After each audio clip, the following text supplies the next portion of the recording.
Well, hello. I just wanted to welcome all of you. As you know, this entire week I have been hosting different conversations circled around Mother's Day as we lead into Mother's Day. It's been really awesome for us to get to talk to different moms of all stages this week, giving us an opportunity to lean in to some wisdom of some of those women that are actually right smack dab in the middle of that stage. So today, I actually have some pretty awesome ladies with me that are going to answer a few questions that I have regarding being a mom of adults. Now, I have two children now that are adults. And so I know a little bit now of what it's like to be a mom of an adult. And I know that it's not easy. Navigating your adult children is not easy. I think that a lot of times when our kids are younger, we think, oh, when our kids are adults, things are going to be so easy. But what I have found is it's actually hard. I don't want to say harder because it's all hard, right? But it is Different. hard because we don't have control anymore, right? Yep. We have no more control and we have to Nope. watch what we say and all of these things. So what I did is I brought two women that I know that I have watched their moms, their mommying, right? And I feel like that they do such a good job navigating this life of being a mom to adult children. So first, I want to introduce you to my mom, Karen Montgomery. She's there in the peach down there, or pink peach at the bottom. Yes. And my really good friend, Amanda Beals. And so, ladies, why don't you just take a minute to tell me a little bit about yourself and your kids? Mom, why don't you go first? Okay, all right. I'm Karen Montgomery. I have two girls that have both been married more than 20 years, meaning that I have children who are in grandchildren who are in college or in at least the youngest ones in high school. Yeah. All right, That's awesome. Amanda, tell us a little bit about you. I'm Amanda. I have three kids, two girls and a son. And my oldest, she also has two kids, two rambunctious little boys that are 4 and 2, and they are all kinds of fun. So, yeah. That's awesome. So good. Okay. Well, let's jump in because I know that there are a lot of mamas who maybe are about to enter this stage of their life, or they've been in, or they're like literally in the smack dab middle of it. And so I just want us to dive in so that they can get some of your wisdom. The first question that I have for you is, what is the hardest thing about being a parent of an adult child or adult children? And kind of the other tag on question to that is, what caught you off guard about being a parent of an adult child? Oh, I'll go first. um, when you're raising children, you're doing the whole training thing, and then it goes into the where you're counseling them, and then suddenly they're gone. And the empty nest is real. The empty nest Yes. is real.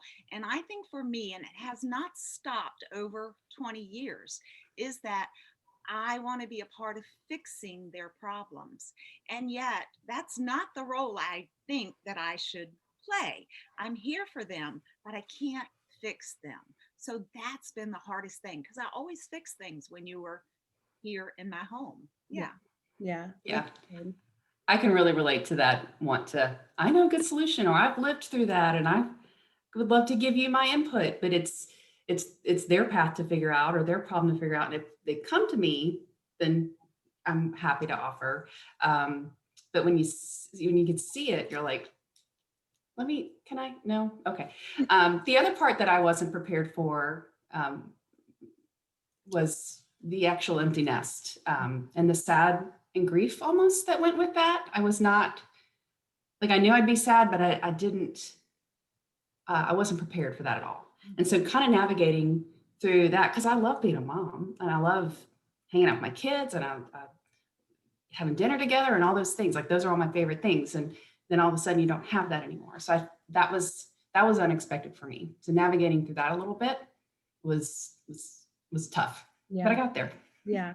Yeah, I mean, I only have a small piece of that. I have a kid that's gone to college. I have a kid that's going to college next I year. know. And I'll still have one at home, but still, let me tell you, there is something incredible when all your babies are together. So, yeah, it's special. So, yeah, the empty nest thing is a real thing, for sure. So, okay, so one of the things that I have admired about both of you is this, that you have such a great relationship with your kids.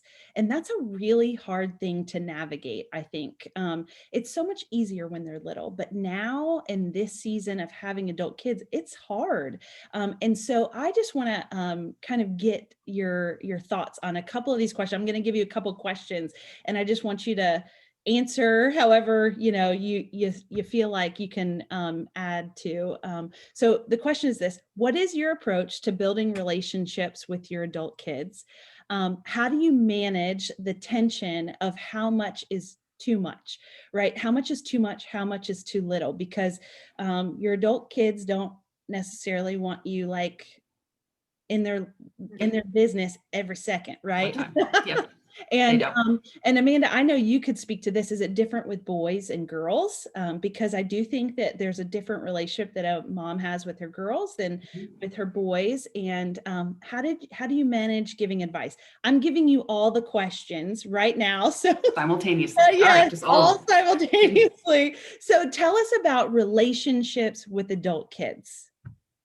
So I would say, so initially for me, as I was talking a few minutes ago about the sad and the grief. So when my oldest daughter got married and moved out, the mistake that I actually made was giving too much space. I'm like, I don't want to interfere. She's learning how to be a wife. She's learning how to set her own household. And it turned out that she felt, abandoned is the best word I can come up with right now, but she just felt like I'd kind of like gave up on her and didn't really care. And then in my head, I thought I'm being helpful and I'm giving her space and she'll come to me when she needs me. And so that is a tension to navigate because that's not what she wanted. And so what I've learned is just anytime I just think about her, I think about her a lot, but if I have a minute, I text her, hey, I love you and I miss you. When can we get together? And then my other two kids are introverted. And so she's my oldest is a little more like me. She's a little extroverted. And so it's easier for us to click and talk and pick up a conversation, a couple days later. With my other two, I really had to learn to give space, but to learn when I can creep into the space. With my youngest daughter, especially, one of the things I've really had to do is when she starts talking to stop and listen so that I'm giving her the attention that she's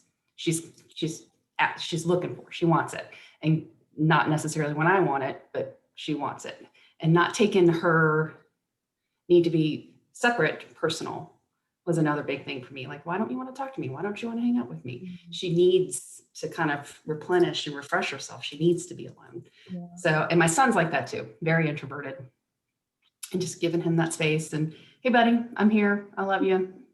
And if he starts talking, especially this guy right here, putting it down. Yep. Yes, that is so true. Because it's really easy to scroll and listen, but for the introverted kids, it is a tune in when they start talking. Yeah. That's so good. That's so wise. And I have a boy too. And if there's just the slightest, I'm all in, I'm totally with you. You just literally drop the world in that moment, just because, you gotta be there. You gotta be there to listen. So that's good. Mom, you got anything? Amanda hit on a lot of what I would have said. I do think that I recognized early on, especially after both of you started having children, that you're busy. You're just really, really busy. And there's a piece to your busyness that makes me think they'll call me when they're ready. So I really have through the years, learned I will text you certainly, and I'll even call if there's something big going on. But pretty much I let my girls lead the relationship by calling or texting me. And then I am all in at that moment. Mm-hmm. I think one of the important things that you said, Amanda, was about being a listener. they don't really need our advice constantly because they're growing as, especially if they're married, as a oneness within Yeah. their relationship.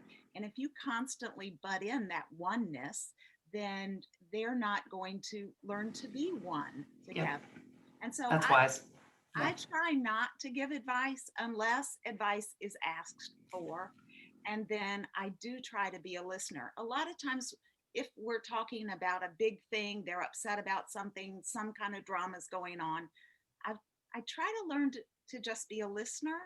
Mhm. I can't say I'm great at it because I always do have an opinion. That's Yep. just how I'm made. I do have lots of opinions, but I kind of ask permission to give Mhm. my opinion, and then I always follow with you can use it or not. It really Yep. doesn't matter. I just want you to know how I would handle it or what I Yep. would do in that situation. That's Yeah, smart. I do that a lot too. Like yeah, you can use it if you want. You don't have to. It's not gonna hurt my feelings if you don't take my advice. right, right. And that makes it easier for them to either take it or not. Yeah, that's so good. That's really and so hard. Yeah. So hard. I think we would all agree that's really hard to do, but such good advice and such a good reminder, ladies. So, so good. Okay, Mom, I'm going to actually direct this question to you. And then I've got a question for Amanda because I know she does really well with this. When your adult children are married, right? So you've got two adult kids, they're married, they even have their own kids, all the things, right? How do you navigate that relationship with the in-law child? Now, one of them happens to be my husband, the pastor, right? But that's just a natural thing to have to learn how to love them because your child loves them and they're one with that person, like you just said. And so, what are some tips on how to build that relationship with your son-in-law or daughter-in-law? Ah, well, I think the number one thing to do, and actually I believe Stu teaches this when he does marriage counseling, is that I don't confront one of my son-in-laws at all. I take it to my daughter. My daughter has unconditional love for me, and I have unconditional love for her. And so I'm very careful not to say, well, you blew that sermon, or whatever it is. I want my daughters to tell them if it's something big enough that I would share with them. And honest to goodness, it's not that big. I think some of the other things that I think we need to learn to do to all people is to look for the best in them, because we all have flaws and snags and whatever. Mm. And we have to, if we're going to become a one family, we have to look over some of that stuff because they were raised differently, they come from different backgrounds and all of that. So you're going to always look for the best, and you can find good things out about them. And then the other thing I think is just letting them know what you're proud of. Still, you're going to breathe truth into them. Great job. I love the way you did da da da da. And so you want them to constantly be to know that you're on their side and their family side. So I think those are three really important things to do to navigate that relationship with the person that you didn't give birth to, and they're Mhm. different. They're different. Mhm. So, but you grow closer together when you learn to do those strategies. Yeah. So That's good. good. That's Yeah. really good practical advice and so so good. Yeah, I love that. Okay, Amanda, I got a question for you. Okay. This is the question. I promise Oh, you, this is the question that people are waiting to hear the answer to. And even people who aren't moms, they want to hear the answer to this, okay? I'm So nervous. right now, Okay. but I think you are the queen of this. And I have just so admired how you've handled this and done so well. Okay, so how do you handle holidays with your adult kids? And what are some of the things that you have seen that have worked well for you guys for holidays? Because the reality is we want our babies for holidays, right? Yep. That's a given. Like we want our babies. they're Yep. ours, right? And then with us for 18 years, we want it to continue to go that way. Yeah, Yep. but that's tricky when you're dealing with a in-law and then their family and working that out. That's a lot of times tension in marriage. And so how do you help manage that? Because you don't want your kid to have to manage that tension, right? You want to take that tension away. Yep. And so how have you done that? It's a really great question. So my husband and I, we have a blended family. So I had a daughter and he had a son when we met, and then we have a daughter together. So my three kids. And so there's that complexity of blended family beyond just my initial, I've got in-laws now. And so one of the things that I treasure the most is quality time with my kids. And I learned early on that just because Thanksgiving is on their last Thursday of the month, I don't have to have Thanksgiving dinner with my kids on that Thursday of the month. They can go. And the thing that I always wrestled with as a mom myself was, I've got to go to this person's house and this person's house and this person's house and this, and at the end of the day, I've dragged my kids all over town and I've had 4 Thanksgiving dinners and I hate Thanksgiving. And I don't want that for me. It doesn't make me a good mommy. I don't want that for my kids. And so as I've watched my kids become adults, I don't want that for them either. Yeah. So I'm like, you know what? We're doing Thanksgiving on Sunday. Can everybody come over on Sunday? Then I get them for the whole day. I get my grandkids. We're all together. They don't feel rushed. They don't feel full and cranky because they've eaten so much food. And that's just one incident. But that's really what I do with all the holidays. Yeah. It's not about that day. It's about the quality time with your family. And if I can make this easier for my kids to go see their in-laws on the holidays as well, and just my time is flexible, their time is flexible. We all find a time we can get together. And, it's important for me that they have healthy relationships with their other parents, with their in-laws and other family members. And so if I can give them that gift of time back in that day, then that makes me happy too. Yeah. Yeah.